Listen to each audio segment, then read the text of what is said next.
few more in. Yeah. What's the most important thing that you personally learned at Apple that you're doing it next? Good question.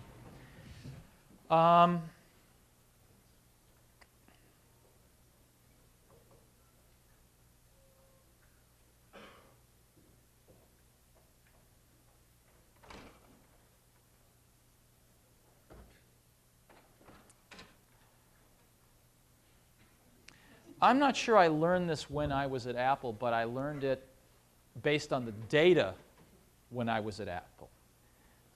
And that is,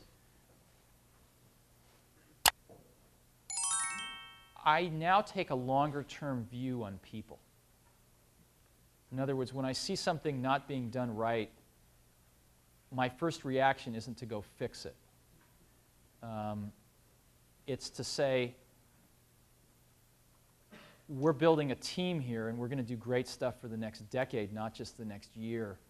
And so what do I need to do to help so that the person that's screwing up learns versus how do I fix the problem? And that's painful sometimes. And I still have that first instinct to go fix the problem. But that's taking a longer-term view on people is probably the biggest thing that's changed. And yes? To follow up on that question, I wanted to ask you about the management style and specifically how do you resolve conflict within your organization? What's our management style? How do we resolve conflict? I've never believed in the theory that if we're on the same management team and a decision has to be made and I decide in a way that you don't like and I say, come on, buy into the decision. You know, buy into it. We're all on the same team. You don't agree, but buy into it. Let's go make it happen. Because what happens is sooner or later, you're paying somebody to do what they think is right, but then you're trying to get them to do what they think isn't right.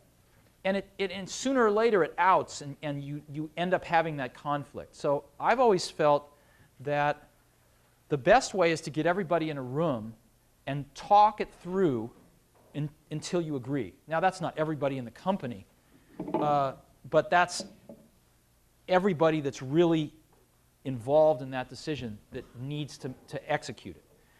And so that's how we try to run Next. The way we run Next is we have a team at the top we call the policy team. There's 8 people. Mike is on it. I'm on it. We have 6 other people on it. And the key to, we have 2 things we try to do. One is we try to differentiate between the really important decisions and the ones that we don't have to make. And the really important ones, we work on it till we all agree.